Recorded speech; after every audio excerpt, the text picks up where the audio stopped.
Entonces, un saludo muy especial nuevamente, muchas gracias. Este debate llega en un momento pues, muy importante porque estamos ante un franco ascenso de los contagios del COVID-19 por ocasión, por supuesto, de la reactivación económica y por distintos factores, pero queremos nosotros hoy hacer algunas reflexiones en torno pues a la plataforma Medellín Me Cuida y frente al uso de los datos de las personas. Entonces, ¿cuál es el propósito de este debate? Comenzamos por acá. Lo que queremos demostrar es, primero, que la plataforma Medellín Me Cuida no ha demostrado ser una estrategia efectiva en asistencias sociales ni en la contención de los contagios del COVID-19. Esto lo demostraremos, por supuesto, con cifras y haciendo también referencia a los sistemas de información que ha dispuesto la nación y que se han, digamos, articulado con los demás entes territoriales. Lo segundo es que el uso de la plataforma Medellín Me Cuida tiene serios cuestionamientos sobre su legalidad. Para esto también hemos decidido invitar personas expertas de la Fundación Carisma, Lucía Camacho, que se encuentra con nosotros, el profesor Esteban Hoyos, que es experto en temas de derecho constitucional y que también ha escrito diferentes documentos al respecto de este tema.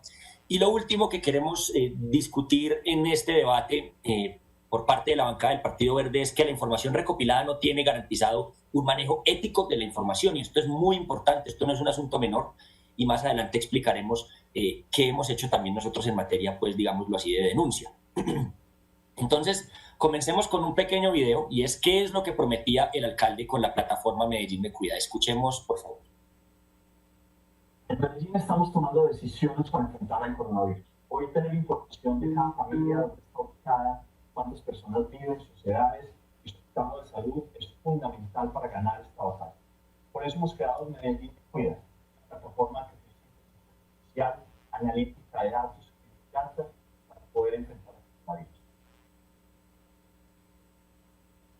Entonces, Medellín Me Cuida es una plataforma que, como lo dice el alcalde, busca pues detener los contagios del COVID-19 y brindar asistencia humanitaria en tiempo real a las familias más necesitadas, pero lo primero que quisiéramos demostrar es que Medellín Me Cuida no ha mostrado ser una medida efectiva en materia de contención de contagios de COVID-19, o por lo menos no ha mostrado tener un valor agregado en comparación a lo que han hecho otras ciudades del país que han tenido números muy similares a los que ha tenido nuestra ciudad. Y entonces para esto el eje central de Medellín Me Cuida era justamente pues preparar a la ciudad para enfrentar la pandemia del COVID-19, utilizar la analítica de datos, la inteligencia artificial y el Big Data para ganarle la batalla al virus que pues afecta hoy al planeta entero. Entonces este fue otro gran anuncio de estos grandilocuentes de la administración, que solo se quedó en palabras y titulares de prensa. Recuerden ustedes que esto salió, digamos, en el Washington Post, en el New York Times, que finalmente terminó retirando la nota, no sabemos por qué, pero ya no aparece en línea, y distintas agencias de noticias muy importantes y muy respetadas a nivel internacional registraron Medellín Me Cuida como la gran estrategia innovadora en el planeta Tierra para combatir la pandemia del COVID-19. Sin embargo, la ciudad pues por supuesto, nosotros no lo queremos negar, ha tenido varios aciertos en la gestión de la pandemia. Nosotros hemos reconocido en distintas ocasiones el trabajo no solo de la Secretaría de Salud, sino en general los esfuerzos de la administración municipal, del talento humano de nuestros médicos, de la coordinación que hubo en su momento con la administración departamental, con el gobierno nacional. Y pues digamos, por supuesto, los números son muy interesantes, no en Medellín, en Colombia entera, porque pues por supuesto ha habido muertes que son muy lamentables, pero en general no hemos visto imágenes como las que se han visto en países vecinos como en Ecuador o en otros países como España y en Italia, donde vimos cómo se desbordaban las UCIs y las personas tenían que morir pues sin una atención oportuna. ¿Y por qué? ¿Cuáles son algunos de estos aciertos? Pues primero, en cuanto al número de UCIs con apoyo privado y público, el trabajo epidemiológico de la Secretaría de Salud, que han permitido contener el impacto de la pandemia en la ciudad y que han permitido proteger vidas. También yo creo, y en esto hay que hacer un reconocimiento a la administración municipal, que se recurrió rápido al uso obligatorio del tapabocas. Yo reconozco que este fue un gran acierto de la administración, fue la primera ciudad que estableció el uso obligatorio del tapabocas en todo momento cuando se estuviera fuera del hogar, y yo creo que esto ha hecho que la ciudadanía entienda el mensaje de corresponsabilidad que tiene que tener para evitar el propago del COVID-19. También digamos que la ciudad tiene una excelente red hospitalaria, la mejor red hospitalaria de Colombia, un esfuerzo de muchos años, de muchas administraciones que ha permitido que tengamos una sólida red, no solamente red hospitalaria, sino además un talento humano, profesional, un personal médico y de enfermería extraordinario que merece todo el reconocimiento por parte de este consejo y de la ciudad en general. También, digamos, un acierto que hubo es que se entró de manera temprana en la cuarentena, junto con otras ciudades como Bogotá y otros departamentos del país que acertaron en declarar una cuarentena temprana. Y también gracias a la implementación del 4.3, que ha parecido ser exitoso. Yo debo confesar que al principio era un poco escéptico, pero creo que sin lugar a dudas, pues por los resultados uno podría decir que fue una estrategia exitosa. Sin embargo, otras ciudades, varias ciudades de Colombia, que no recurrieron a capturas de datos similares a los que tuvo Medellín con Medellín Me Cuida, han tenido un desempeño igual o mejor o un poco, digamos, o muy similar, digamos, en términos comportamentales al de Medellín en salvar vidas. Entonces la pregunta es, ¿fue la captura de datos de Medellín Me Cuida un factor determinante a la hora de evitar el contagio del COVID-19? Porque si uno ve que no hay un valor agregado en comparación con el resto de ciudades, pues, digamos, genera esa pregunta. Y además otra pregunta, y es, ¿se justificaba ese nivel de invasión a la privacidad que exigía la plataforma Medellín Me Cuida? Veamos un poco más. La batalla al COVID-19 se gana con la implementación de un sistema de detección temprana de los casos. Esto está absolutamente probado en todo el mundo. Así lo hizo Alemania, así lo hizo Corea, así lo hicieron distintos países que también hicieron una muy buena gestión de la pandemia, que lograron, digamos, gestionar el pico de la pandemia de una manera controlada, sin necesidad, por ejemplo, el caso de Alemania, de incurrir en violación a la privacidad de las personas. Sin embargo, la plataforma Medellín Me Cuida no está integrada con las fuentes de información encargadas de la vigilancia epidemiológica, como lo es el sistema Civigila. Entonces, digamos, Civigila, que se alimenta con la información que día a día le entregan las IPS de manera directa, es quien envía la información al resto de las ciudades del país, a todos los entes territoriales, y les dice, mire, señor ente territorial, usted tuvo el día de hoy tanto número de casos positivos y entonces se le recomiendan las siguientes situaciones. Entonces, ahí, digamos, Medellín Me Cuida no presta un valor agregado, porque esto ya lo hace el gobierno nacional a través del sistema de vigilancia epidemiológica Civigila. Entonces, la pregunta es, ¿cómo puede Medellín Me Cuida implementar cercos epidemiológicos sin articularse con los demás actores del sistema que tienen la responsabilidad de llevarlos a cabo? Medellín Me Cuida no está integrada, de las respuestas por parte de la administración queda claro que Medellín Me Cuida no está integrada a la estrategia de prueba, rastreo y aislamiento selectivo sostenible, el PRAS, o al sistema de información Civigila que articula las IPS, como lo mencionamos anteriormente. Entonces, esa falta de integración entre estos sistemas, según tal y como lo responde la administración municipal en los cuestionarios, hace que sea inverosímil para la ciudad, digamos, llevar estos cercos epidemiológicos oportunos. No estoy diciendo que no se hayan hecho cercos epidemiológicos oportunos, mucho ojo con esto. Claro que se llevaron a cabo cercos epidemiológicos oportunos, o por lo menos no tenemos prueba de que no se hayan hecho, porque pues, los números, como lo dije al principio, son relativamente buenos. Pero lo que sí queda claro es que Medellín Me Cuida no aportó a que estos cercos epidemiológicos se hicieran de manera efectiva, porque para eso está pues precisamente la estrategia de prueba, rastreo y aislamiento selectivo sostenible, y para esto está el Sistema Nacional Civigila, que se articula, digamos, directamente con las IPS y que entrega información en tiempo real a la administración municipal y a cualquier ente territorial para que pueda tomar efectivamente decisiones, digamos, de carácter epidemiológico que permitan hacer contención a la pandemia. Entonces, todo esto se refleja en las cifras que tiene la ciudad respecto a otras capitales en el país. Miren, por ejemplo, ustedes la siguiente gráfica. Esta gráfica muestra los fallecidos por millón de habitantes en las ciudades de Colombia. Entonces, si ustedes se pueden dar cuenta, por ejemplo, aquí, cómo Manizales tiene unas cifras mucho mejores que las de Medellín, o Tuna, o Armenia, o Pereira, o Ibagué, o Cartagena. Y Medellín, pues por supuesto, como ya lo habíamos dicho desde el principio, tiene unos números bastante interesantes, pero no, digamos, es ni mucho menos la mejor ciudad del país, pero además tiene unas cifras muy similares a las de otras ciudades como Cali, como Neiva, incluso como Bogotá en términos de fallecidos por cada millón de habitantes. Y ahora miremoslo en términos no de fallecidos, sino de contagios. En contagios por cada millón de habitantes, es decir, esto es en términos proporcionales, pues sigue siendo Manizales la mejor ciudad en términos de la gestión de la pandemia.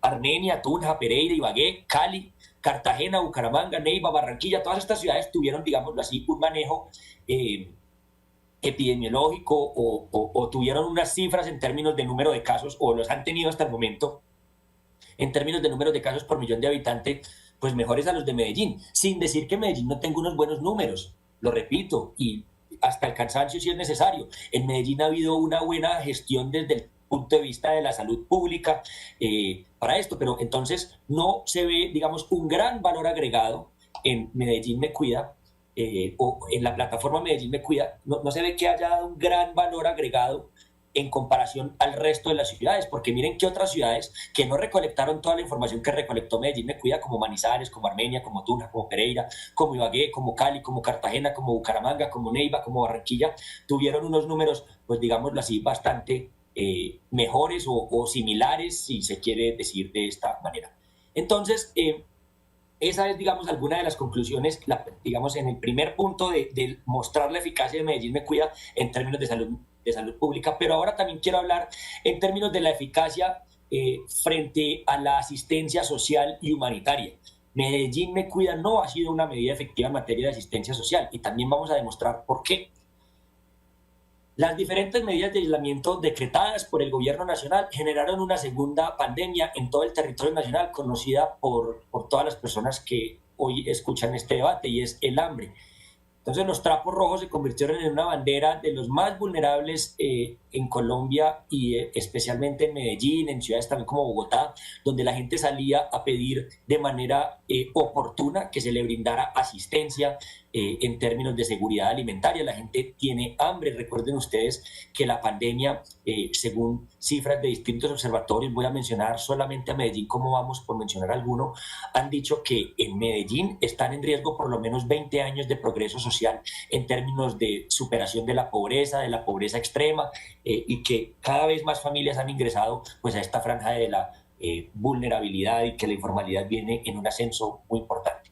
Entonces, el hambre de una comunidad confinada, que en su gran mayoría vive de lo que puede conseguir para su día a día, se combate a través de transferencias monetarias, de bonos canjeables o de transferencias en especie. Esto nosotros lo propusimos hasta el cansancio al principio de la pandemia. Nosotros proponíamos un ingreso básico garantizado que llamamos Medellín Sin Hambre, que era un aporte de 292.000 pesos mensuales durante 6 meses a las 250.000 familias más vulnerables de nuestra ciudad. A nivel nacional, los programas asistenciales del gobierno, a nuestro juicio, fueron insuficientes, reforzados a través de la devolución del IVA, del ingreso solidario, pero nosotros desde el nivel nacional, a través del senador Iván Marulanda, de nuestro Partido Verde, propusimos la renta básica para 9 millones de familias. Aquí en Medellín propusimos entonces sacar adelante Medellín Sin Hambre para las familias en condiciones de pobreza extrema, pobreza y vulnerabilidad, y pues digamos, esta atención no se pudo dar de la manera más oportuna que nosotros habríamos querido. Entonces, en nuestra ciudad se anunció que la plataforma Medellín Me Cuida era justamente también, pues aparte de para hacer estos cercos epidemiológicos, pues para tomar decisiones de manera oportuna en materia de alimentación. Sin embargo, los números no mienten. 919.817 familias se inscribieron en Medellín Me Cuida, de las cuales 492.812 manifestaron una necesidad de un apoyo económico o una transferencia en especie, ya sea un mercado o un bono canjeable. Sin embargo, solamente 215.000 familias terminaron siendo beneficiadas. Y yo entiendo que haya que hacer una focalización del gasto. Nosotros proponíamos 250.000 familias, pero es que a nosotros, yo no sé si mis demás colegas puedan corroborarlo, pero yo creo que sí, porque con varios de ustedes tuve la oportunidad de conversar en los momentos más difíciles de la pandemia o de la cuarentena obligatoria, y es que a nosotros básicamente nos decían que para que las familias pudieran recibir asistencia, porque nosotros tenemos contacto directo con la gente en los territorios, a nosotros nos decían que claro, que cómo no, que por supuesto que las familias iban a tener asistencia, pero que tenían que llenar Medellín Me Cuida. Entonces se llenó una falsa expectativa, porque muchísimas familias se les dio la expectativa de que iban a recibir un apoyo, ya sea en transferencia monetaria, ya sea en bono en especie, ya sea en un bono canjeable y pues, y a menos de la mitad se les entregó efectivamente algún tipo de ayuda que a nuestro juicio en todo caso fue insuficiente porque eran transferencias muy por debajo de la línea de pobreza. Recuerden ustedes que solamente era una transferencia por un miembro de cada familia de máximo 100.000 pesos.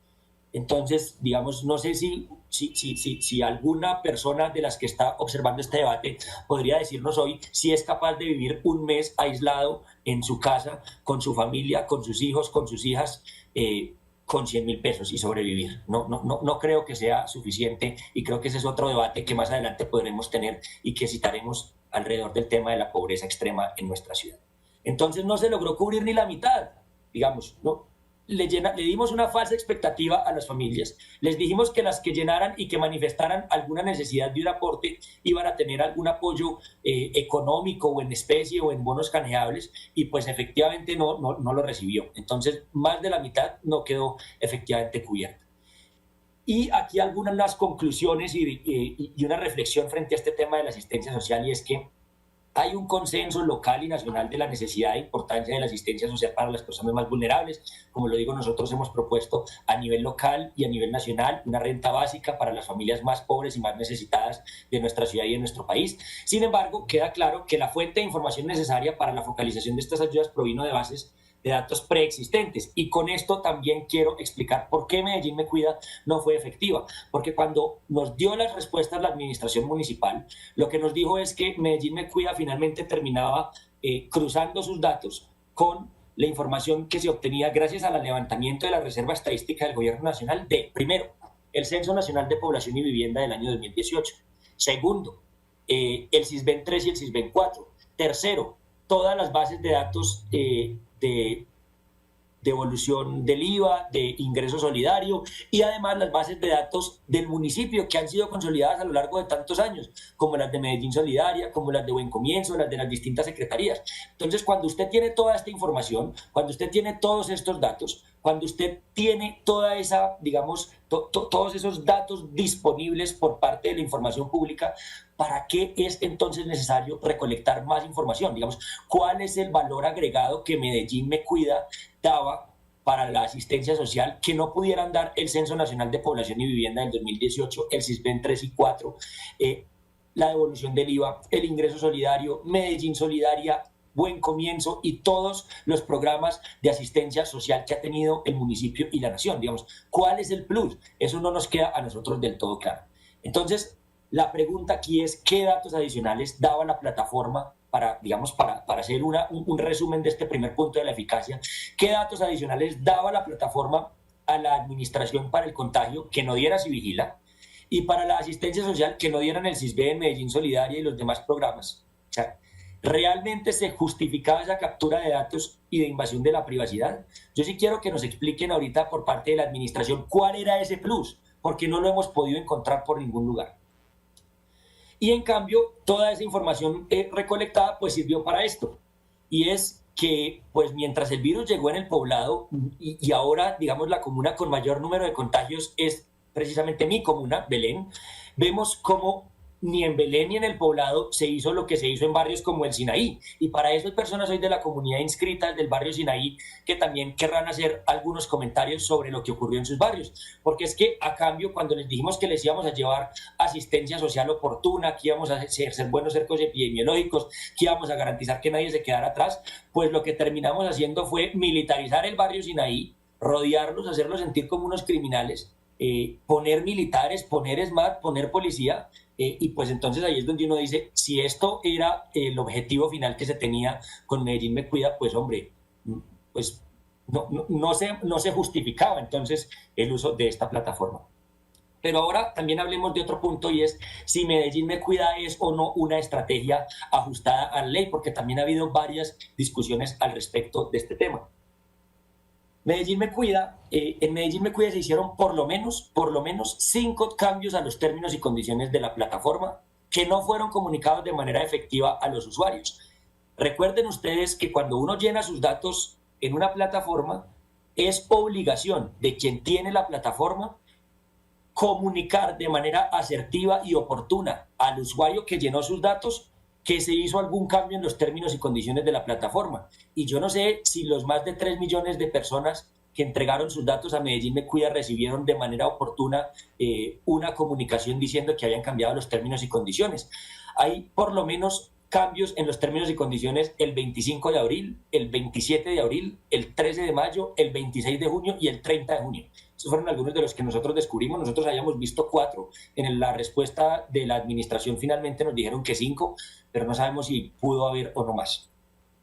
Y los términos de la plataforma Medellín Me Cuida no protegían adecuadamente los datos. Entre algunas de sus falencias yo quisiera rescatar especialmente 3. Primero, no había claridad en el uso y fines que persigue la captación de datos, y esto todavía sigue aquí a través de la cláusula 8ª de los términos y condiciones de la plataforma Medellín Me Cuida, donde se dice que la información contenida puede ser utilizada con fines académicos y que puede ser utilizada por cualquier persona que le aporte a la plataforma. Ellos dicen que de manera anonimizada, por supuesto, pero nos queda de todas formas la duda de entonces cualquier persona que le brinde apoyo o algún aporte a la plataforma Medellín Me Cuida podrá entonces obtener toda la información recolectada en la plataforma. Eso nos parece peligroso porque es información sensible, hay información de preexistencias médicas, hay, digamos, información muy sensible de los núcleos familiares de las personas de Medellín. Entonces son, digamos, cosas que, digamos, no son datos menores. Otra cosa que nos genera muchas dudas es que no se da opciones claras para que los usuarios eliminaran sus datos. De hecho, lo que se dice es que uno tiene que mandar un correo pidiendo que se eliminen sus datos, pero no se estipula, digámoslo así, un protocolo claro que le diga a las personas cuál va a ser ese mecanismo o ese procedimiento para que se eliminen sus datos. Y también nos preocupa muchísimo que no se determinaba que los datos serían eliminados una vez pasada la emergencia sanitaria. Esto fue una cosa que nosotros advertimos, que se logró corregir parcialmente, pero que todavía, digamos, tenemos algunas dudas y que más adelante los expertos Esteban Hoyos, Lucía Camacho, que hemos invitado a este debate, profundizarán mucho más en la discusión. Entonces, algunas preguntas nos quedan con respecto a este tema. Y, digamos, un tercer capítulo que me gustaría a mí tocar en este debate es que Medellín Me Cuida no ha garantizado una gestión ética de la información. Y yo quiero ser muy claro con lo siguiente, porque lo que vamos a decir a continuación es con nombres y apellidos, pero no es un debate personal, es un debate sobre la gestión ética de la información. No es un asunto, digamos, una discusión personal con ningún funcionario de la administración, pero sí son preguntas que nos parece que es importante que se respondan y que la ciudadanía tenga absoluta claridad al respecto. Lo primero, el señor Juan Camilo Oliveros Vélez es el subdirector de Información y Evaluación Estratégica del DAP en Medellín. Pero imagínense que cuando se posesionó como subdirector de Información y Evaluación Estratégica era al mismo tiempo representante legal y accionista de Gauss de Colombia, una empresa encuestadora. Ellos han dicho, por parte de la administración se ha dicho que el señor Oliveros no tiene ningún tipo de acceso a la información de Medellín Me Cuida.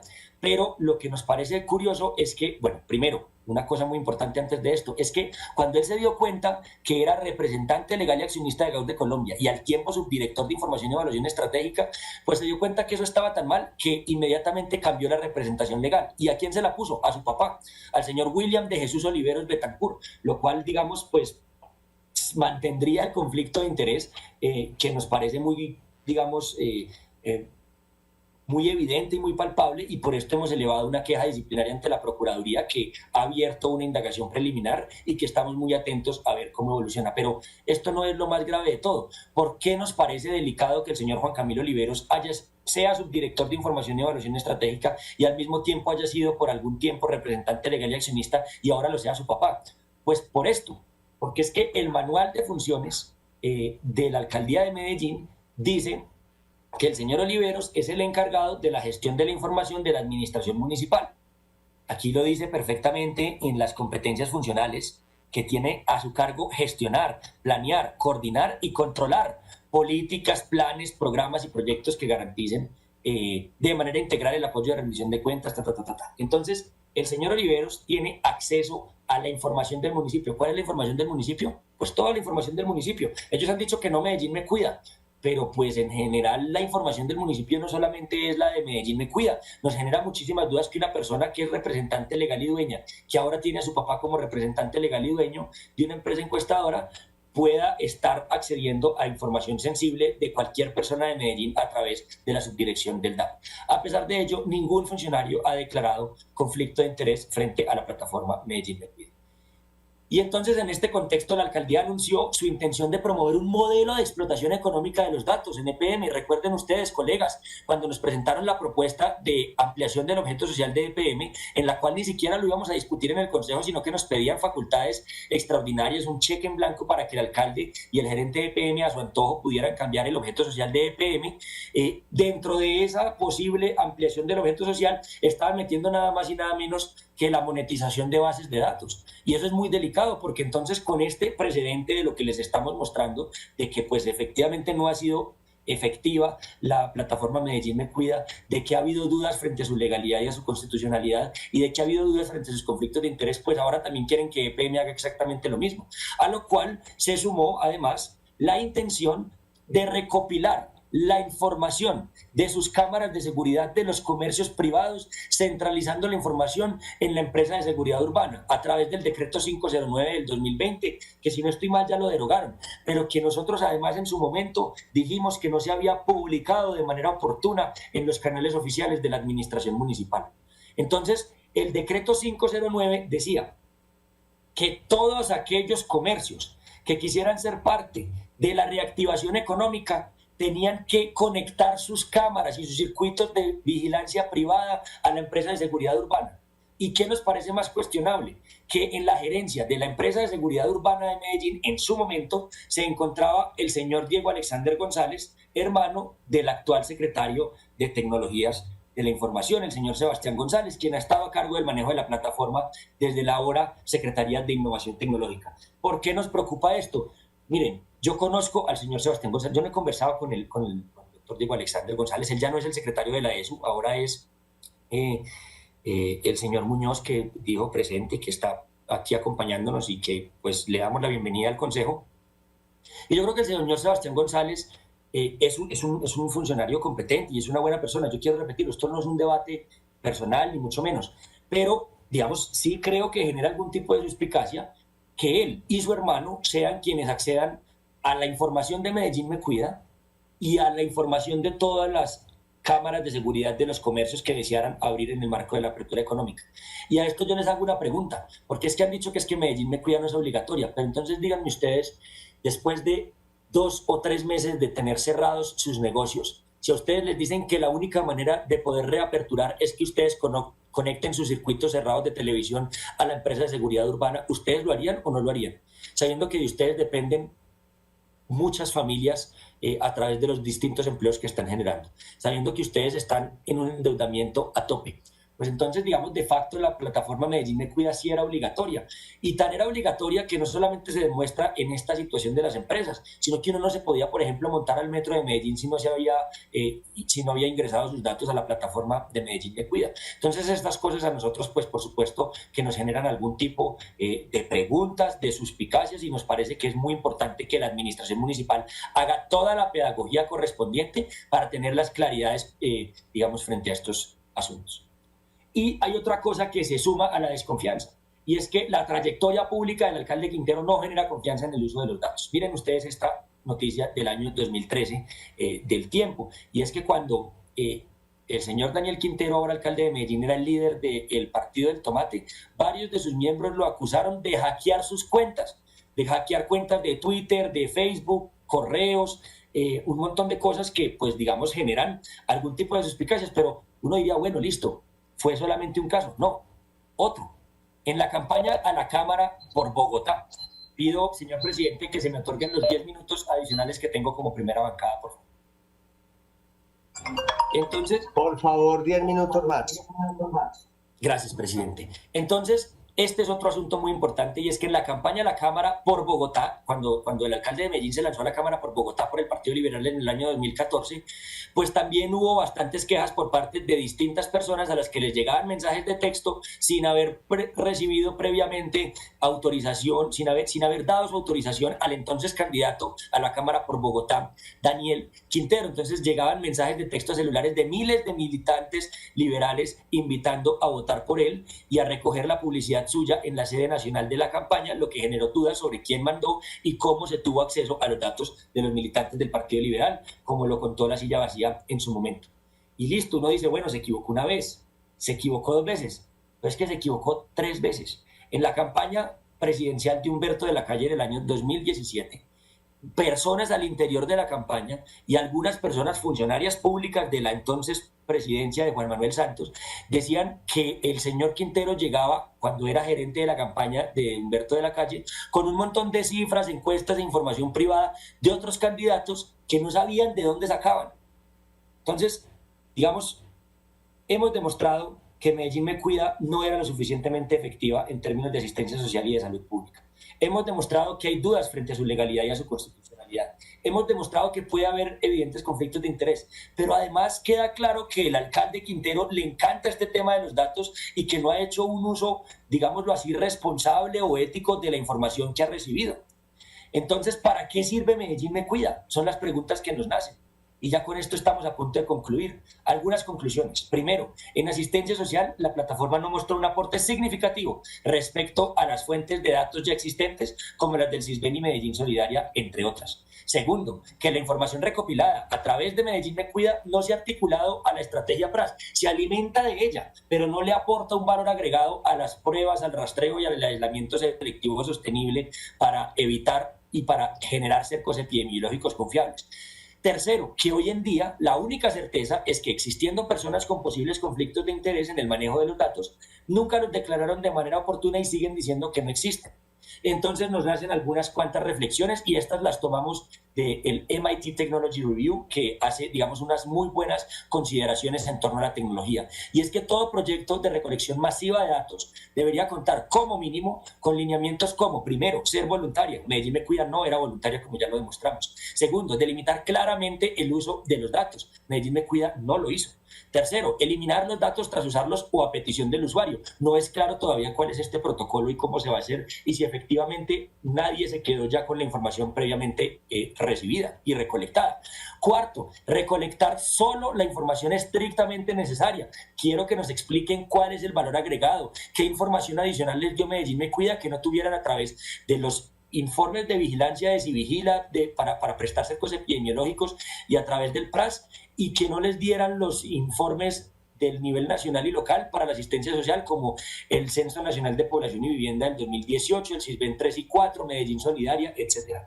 Y por último, ser transparente, informar quiénes tienen acceso y además reportar qué efectividad ha tenido su uso. Yo le he insistido hasta el cansancio, lástima que no esté en este debate, al secretario de Comunicaciones, al señor Juan José Aux, que por favor pongan una página web donde no solamente expliquen en tiempo real cómo va la gestión de la pandemia en términos de contagios y de salud pública, que está muy bien ese board que tiene la Secretaría de Salud, sino que también nos expliquen en tiempo real cuántas familias, en qué momento y por cuántos y digamos por cuántas vigencias o por cuántos meses han recibido asistencia social y humanitaria y cómo se ha hecho para digamos, garantizar que quienes lo estén recibiendo sean las familias más necesitadas y no como muchas personas, líderes de distintos barrios y lideresas, algunos ediles, edilesas, algunas personas de las HACs han manifestado que terminaban dándose a través del amiguismo con personas cercanas a la administración municipal.